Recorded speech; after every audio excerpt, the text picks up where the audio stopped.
আগের পর্বে বলছিলাম পরম বৈষ্ণব ভক্ত মাধবেন্দ্র পুরীর কথা। মাধবেন্দ্র পুরী যিনি ঈশ্বরপুরীর গুরু, ঈশ্বরপুরী যিনি গয়াধামে চৈতন্যদেবকে দীক্ষা দিয়েছিলেন। মাধবেন্দ্র পুরী ব্রজধামে যান এবং সেখানে গোবর্ধন পর্বতের কাছে যখন থাকেন সেই সময় কৃষ্ণের স্বপ্নাদেশ পান, অমুক জায়গায় আমার মূর্তি আছে, তুমি উদ্ধার করো এবং পূজার ব্যবস্থা করো। তার কথা মতো সেখানে সেই মূর্তি উদ্ধার হয়, প্রতিষ্ঠা হয়, সাড়ম্বরে পূজার ব্যবস্থা হয়। বৃন্দাবন এবং মথুরার শেঠরা ভারে ভারে সমস্ত কিছু পাঠাতে থাকেন পূজার জন্য। গোপালের সেবা চলতে থাকে, প্রায় 2 বছর অতিবাহিত হয়ে যায়। কিন্তু এই 2 বছর পরে প্রভুর আবার ইচ্ছে হয় নতুন খেলা খেলতে। একদিন রাতে আবার গোপালকে স্বপ্নে দেখলেন মাধবেন্দ্র পুরী। এবারে তিনি বলছেন, পুরী গোসাই, খুব তো ঘটা করে আমার পুজো করছো, কিন্তু এদিকে যে গ্রীষ্মের তাপে সারা দেহে দেখা দিয়েছে জ্বালা, এ জ্বালা কমাবার কিছু ব্যবস্থা করেছো? ত্রিতাপ চর্চরিত মানুষের যিনি পরম আশ্রয়, সব জ্বালা যন্ত্রণার অবসান ঘটে যার নামে, তিনি বলছেন এমন কথা। বিস্ময়ে মাধবেন্দ্র চেয়ে রইলেন নির্বাক। প্রভু কিন্তু আবার বলতে থাকলেন, শোনো, পুরী মলয়জ চন্দন না হলে আমার এ জ্বালা জুড়বে না। এই দারুণ গ্রীষ্মে ভক্তরা জগন্নাথ অঙ্গে যে চন্দন মাখায় তাই আমার চাই, কিন্তু আর কাউকে যেন পাঠিও না, তুমি নিজে গিয়ে সংগ্রহ করো, আমার সারা অঙ্গে মাখিয়ে তাপ দূর করো। এ তো আবদার নয়, এ আদেশ। পরের দিনই তিনি রওনা হলেন। শান্তিপুর নবদ্বীপ হয়ে তিনি চললেন উড়িষ্যার পথে। পথে রেমুনায় আছেন গোপীনাথ, বড় জাগ্রত ঠাকুর। প্রেমাবেশে মাধবেন্দ্র পুরী কখনো ভজন কীর্তন করেন, কখনো কাঁদেন, কখনো হাসেন। এমনি করে রেমুনা গ্রামে সেদিন যেন প্রেমের বন্যা বয়ে যায়। কীর্তনের শেষে পুরীজি গিয়ে বসলেন মন্দিরের জগমোহনে। নয়ন ভরে প্রভুকে দেখছেন আর দেখছেন তার সেবা। এখানে রাজার ব্যবস্থা অনুযায়ী ভোগ নিবেদন হয়, অতএব সেই ভোগেরও ব্যবস্থা বিরাট করে সাড়ম্বরে। পুরী মহারাজ তখন পূজারীকে জিজ্ঞেস করলেন, আচ্ছা, তোমাদের পুজোর আয়োজন দেখে, আন্তরিকতা দেখে, ভোগ দেখে বড় মুগ্ধ হয়েছি, কত সুন্দর করে তোমরা করো। পূজারী তখন আরো অনেক কিছু বললেন। তারপর বললেন, শ্রেষ্ঠ ভোগ হলো অমৃতকেলি ক্ষীর। এ এক অমৃতপম বস্তু, ঠাকুরকে দেওয়া হয় ক্ষীরপূর্ণ 9টি হাঁড়ি।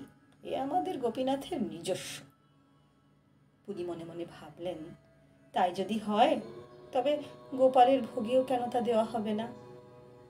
আহা, ওই ক্ষীর প্রসাদের আস্বাদ যদি একটু পেতাম তাহলে বুঝতাম কেমন করে তৈরি করেছে।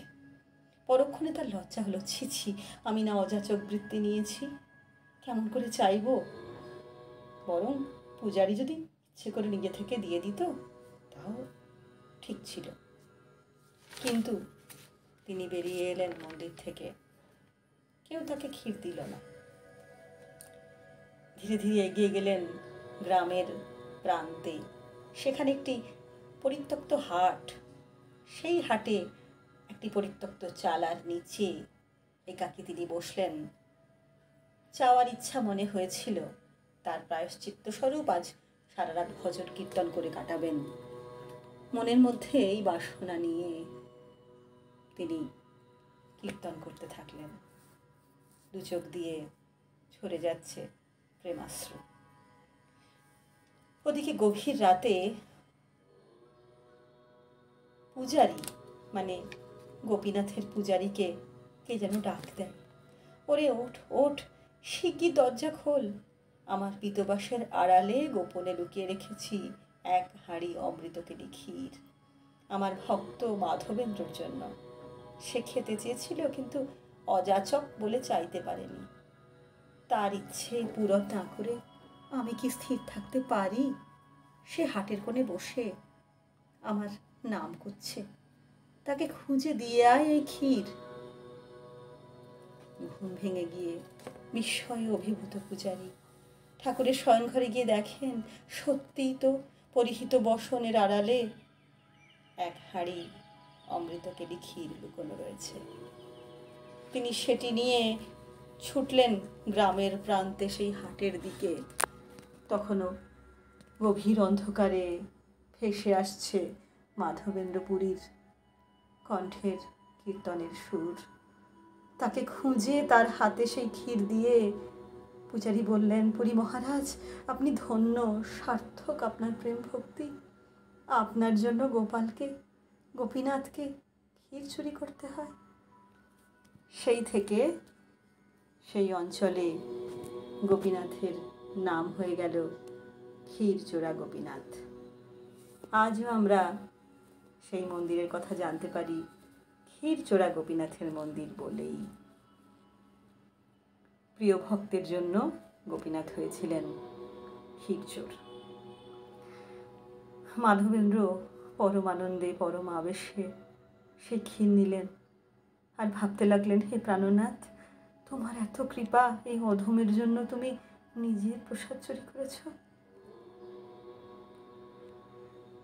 এরপর গভীর নিশীথে তিনি আবার দেখলেন এক অপূর্ব স্বপ্ন। তাকে বলছেন কৃষ্ণ, তোমাকে আর দৌড়ঝাঁপ করে বেড়াতে হবে না। তুমি এখান থেকে চন্দন আর কর্পূর যেটুকু জোগাড় করো সেইটুকুই আমার কাছে পৌঁছে যাবে। তোমাকে নিয়ে যেতে হবে না বৃন্দাবন পর্যন্ত বয়ে। কেন?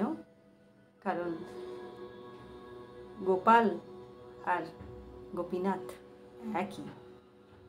এই গোপীনাথের অঙ্গে তোমার চন্দন পৌঁছলেই আমার অঙ্গ শীতল হয়ে যাবে। আসলে চন্দন কাঠ আনানোটা বড় কথা ছিল না। আসলে হয়তো ভক্তের মাহাত্ম্য প্রচার করবেন বলেই তিনি মাধবেন্দ্র পুরীকে পাঠালেন চন্দন আনতে। তার আসল উদ্দেশ্য ছিল ক্ষীরচোরা হবার, ভক্তের নামে প্রসিদ্ধ হবার, ভক্তকে প্রসিদ্ধ করবার। আধ্যাত্মিকতার আমার হৃদয় পর্ব 12 আজ এই পর্যন্তই। নমস্কার, নিবেদনে রাখি। আগের পর্বে বলছিলাম পরম বৈষ্ণব ভক্ত মাধবেন্দ্র পুরীর কথা। মাধবেন্দ্র পুরী যিনি ঈশ্বরপুরীর গুরু,